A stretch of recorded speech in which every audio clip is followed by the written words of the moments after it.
Saudaraku yang terkasih di dalam Tuhan, di hari Minggu ini kita bersama-sama membaca kitab suci dari kitab Injil Lukas pasal yang keempat, ayat 16 sampai dengan ayat 30. Demikian firman Tuhan. Ia datang ke Nazaret, tempat ia dibesarkan, dan menurut kebiasaannya pada hari Sabat ia masuk ke rumah ibadat. Ia berdiri hendak membaca dari Alkitab. Kepadanya diberikan kitab Nabi Yesaya, dan setelah dibukanya ia menemukan nas di mana ada tertulis, Roh Tuhan ada padaku, oleh sebab ia telah mengurapi aku untuk menyampaikan kabar baik kepada orang-orang miskin. Dan ia telah mengutus aku untuk memberitakan pembebasan kepada orang-orang tawanan dan penglihatan bagi orang-orang buta, untuk membebaskan orang-orang tertindas, untuk memberitakan tahun rahmat Tuhan telah datang.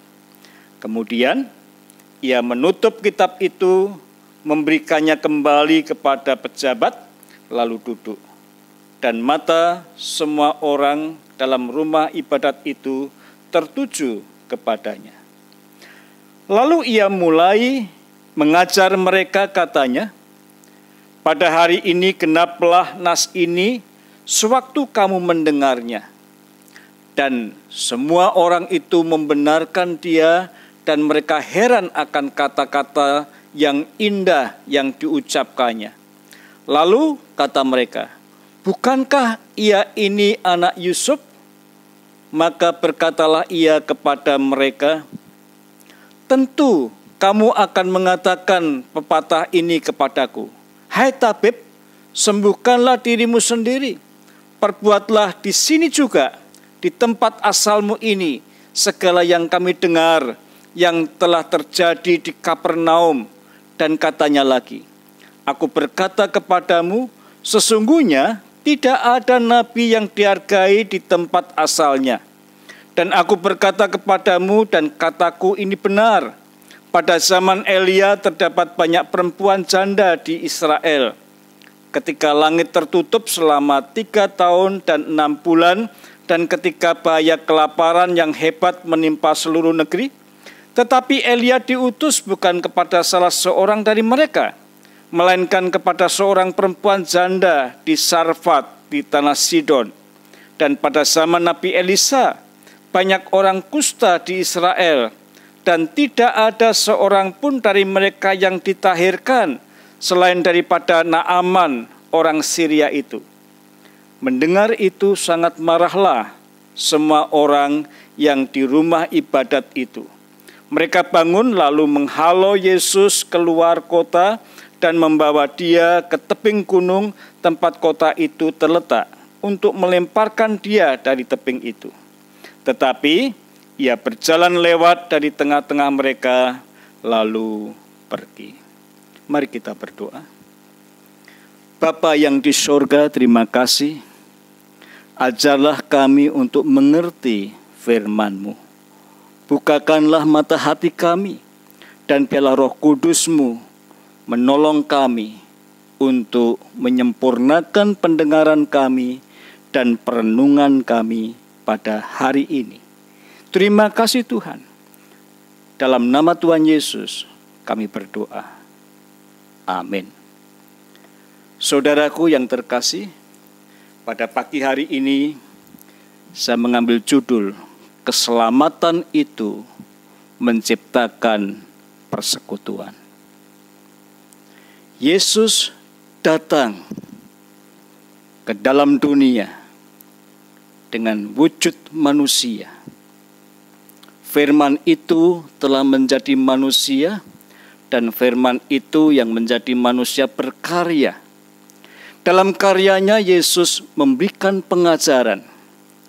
Ia dikenal sebagai guru agung untuk memberikan pengertian yang benar tentang firman Allah. Orang-orang yang percaya ke dalam namanya memperoleh keselamatan. Yesus menjadi wujud anugerah Allah. Ia adalah anak domba yang dikorbankan untuk penebusan dosa. Ia mati di atas kayu salib sesuai dengan kitab suci. Ia dikuburkan dan bangkit pada hari ketiga sesuai dengan kitab suci. Dan hari Kamis yang lalu kita bersama-sama merayakan hari kenaikannya ke surga. Setelah kebangkitannya, selama 40 hari dia membuktikan bahwa dia hidup. Orang-orang yang percaya ke dalam namanya sungguh memperoleh anugerah yang disebut keselamatan. Rasul Paulus memberitahukan kepada kita melalui surat Roma pasal yang ke-8 ayat 28 sampai dengan ayat 30. Saya mengajak kita membuka kitab suci. Mari kita membuka surat Roma pasal 8 ayat 28 sampai 30. Demikian. Kita tahu sekarang bahwa Allah turut bekerja dalam segala sesuatu untuk mendatangkan kebaikan bagi mereka yang mengasihi Dia, yaitu mereka yang terpanggil sesuai dengan rencana Allah. Sebab semua orang yang dipilihnya dari semula, mereka juga ditentukannya dari semula untuk menjadi serupa dengan gambaran anaknya, supaya ia, anaknya itu, menjadi yang sulung di antara banyak saudara. Dan mereka yang ditentukannya dari semula, mereka itu juga dipanggilnya. Dan mereka yang dipanggilnya, mereka itu juga dibenarkannya. Dan mereka yang dibenarkannya, mereka itu juga dimuliakannya. Saudaraku yang terkasih di dalam Tuhan Yesus, keselamatan yang diberikan oleh Tuhan itu anugerah untuk jiwa kita. Yesus yang telah naik ke surga dengan kemuliaannya disaksikan oleh para muridnya, itu pergi untuk menyediakan rumah, tempat tinggal bagi setiap orang yang percaya. Kalau tidak demikian, tentu Tuhan mengatakannya. Dia pergi untuk menyediakan rumah. Di rumah Bapakku banyak tempat. Ia menjanjikan adanya satu tempat yang sangat mempunyai nilai abadi yang akan dipercayakan untuk bapak-bapak, ibu-ibu, saudara-saudari, dan semua orang yang percaya. Tetapi keselamatan yang diberikan oleh Tuhan itu bukan saja untuk keselamatan jiwa kita. Keselamatan itu menciptakan persaudaraan.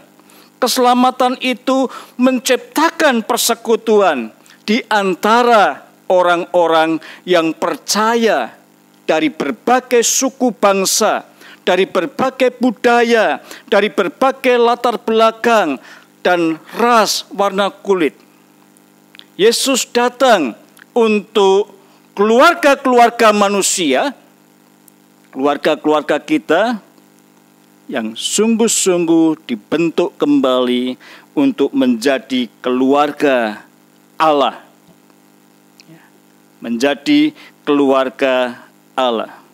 Keselamatan yang diberikan oleh Tuhan kita dalam kehidupan kita di dunia sekarang ini, itu juga mencakup keselamatan dari rasa takut, keselamatan dari kebencian, dan juga keselamatan dari prasangka. Mungkin itu yang sedang kita rasakan. dengan wabah coronavirus. Was-was, khawatir, takut. Mari kita bersama untuk meyakini kembali panggilan kita dan rencana Allah yang diteguhkan ke dalam kehidupan kita oleh Yesus Kristus. Keselamatan itu menciptakan persekutuan. Yesus dikenal dalam pelayanannya sebagai guru agung yang datang dari Allah. Dan ini memberikan hikmat untuk orang-orang yang percaya, termasuk saudara dan saya. Yesus menjadi jalan menuju kepada kebahagiaan umat manusia yang setinggi mungkin. Mari kita lihat dalam kitab Injil Yohanes pasal yang ke-10 ayat 10.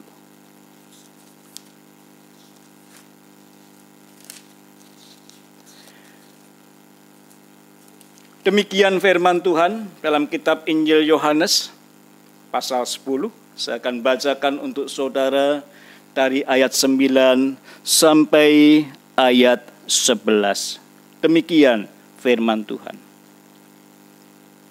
Akulah pintu, barang siapa masuk melalui aku, ia akan selamat, dan ia akan masuk dan keluar dan menemukan padang rumput. Pencuri datang hanya untuk mencuri dan membunuh dan membinasakan. Aku datang supaya mereka mempunyai hidup dan mempunyainya dalam segala kelimpahan. Akulah gembala yang baik. Gembala yang baik memberikan nyawanya bagi domba-dombanya. Saudaraku, semua yang diajarkan Tuhan Yesus bukan saja sebagai ajaran lisan yang disampaikan, tetapi itu menjadi kehidupan yang diberikan untuk orang yang dikasihinya. Yesus memberikan nyawanya untuk menebus kita dari ikatan dosa. Yesus telah memberikan penyertaan kepada kita untuk meneguhkan kita. Ayat 10 sangat indah. Aku datang supaya mereka mempunyai hidup.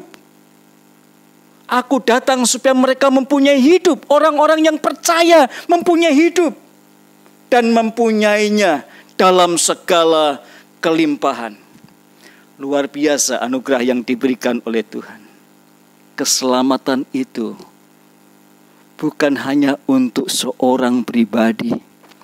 Keselamatan itu diberikan untuk orang-orang yang percaya. Dari kumpulan orang-orang yang percaya ini, dari berbagai golongan orang, ras, suku bangsa, warna kulit, budaya, latar belakang, diundang oleh Tuhan untuk berkumpul dan hidup dengan kehidupan gaya baru, yaitu kehidupan surgawi. Untuk dapat mewujudkan kehidupan surgawi dalam kehidupan yang real di dunia ini, tidak semua orang dapat memahaminya. Tetapi orang-orang yang mengasihinya dan terbuka kepada Yesus diberikan penyertaan, Roh Kudus memampukan untuk memahaminya. Dan Roh Kudus ini yang akan menolong kita.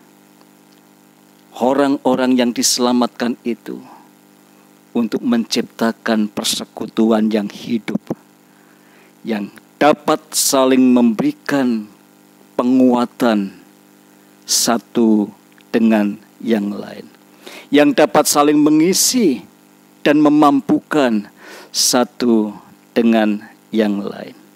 Persekutuan yang dibentuk oleh karya Allah melalui orang yang percaya oleh Roh Kudus. Sungguh indah yang dilakukan oleh Tuhan untuk umat yang dipilihnya. Yesus mengajar bukan seperti guru-guru yang biasa mengajar. Ia mengajar penuh dengan otoritas Allah. Dalam Injil Matius pasal yang ke-7 disebutkan untuk kita. Mari kita lihat bersama-sama kitab Injil Matius pasal yang ke-7 ayat 28 dan 29.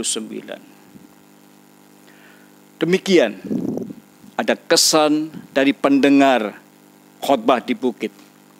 Dan setelah Yesus mengakhiri perkataan ini, takjublah orang banyak itu mendengar pengajarannya. Sebab ia mengajar mereka sebagai orang yang berkuasa, tidak seperti ahli-ahli Taurat mereka. Yesus mengajar penuh dengan otoritas Allah yang dilakukan untuk menyampaikan kebenaran. Dipenuhi oleh Roh Kudus. Dan Roh yang sama itu juga akan dipercayakan. Ia akan datang. Untuk itu, para murid itu menunggu dengan setia di ruang atas dengan doa dalam kesehatian. Mereka sehati berdoa sampai karya Allah akan diungkapkan. Saudaraku yang terkasih, Allah masih tetap bekerja untuk mendatangkan kebaikan. Dan hari ini pun juga Allah masih tetap bekerja bersama dengan Roh Kudus dalam kehidupan setiap orang percaya, dalam kehidupan saudara dan saya, untuk dapat menjadikan kebaikan, untuk dapat mewujudkan persekutuan. Umatnya memiliki gaya hidup yang baru, gaya hidup surgawi di tengah-tengah kehidupan yang rumit ini. Allah memperlengkapi kehidupan saudara. Tetap memandang kepada Yesus. Yesus menolong kita untuk hidup dalam kebersamaan dan dilepaskan dari prasangka buruk, dilepaskan dari kekejian dan perilaku jahat orang lain. Pengaruh itu tidak akan membawa kedukaan. Pengaruh itu akan tetap ada, tetapi kita akan tetap ada dalam jaminan damai sejahtera dari Tuhan. Kita akan menikmati suasana baru di tengah-tengah rumitnya kehidupan. Keselamatan itu menciptakan persekutuan. Tuhan menolong kita, Tuhan memampukan kita, karena Roh yang sama hadir dan menyertai setiap orang yang percaya untuk mewujudkan semua rencana Allah yang mendatangkan kebaikan. Saudaraku yang terkasih, kita terus mengikut Tuhan Yesus dengan penuh keyakinan kepadanya, dengan menaati apa yang sudah disampaikan sebagai ajarannya, dan terus dengar-dengaran apa yang menjadi perkataannya. Kerjakan dengan penuh keyakinan iman dan pertolongan Roh Kudus. Tuhan memberkati. Mari kita berdoa. Bapa yang di surga, terima kasih. Kami sungguh bersyukur karena ada Allah yang memperhatikan kehidupan kami.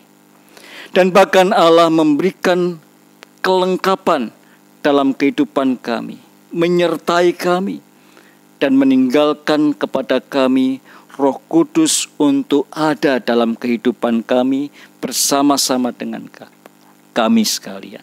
Kami sungguh bersyukur ya Tuhan. Kami percaya Yesus Allah yang berdaulat, Raja yang hidup dan menyertai umatnya. Terima kasih ya Tuhan. Dalam nama Tuhan Yesus kami berdoa. Amin.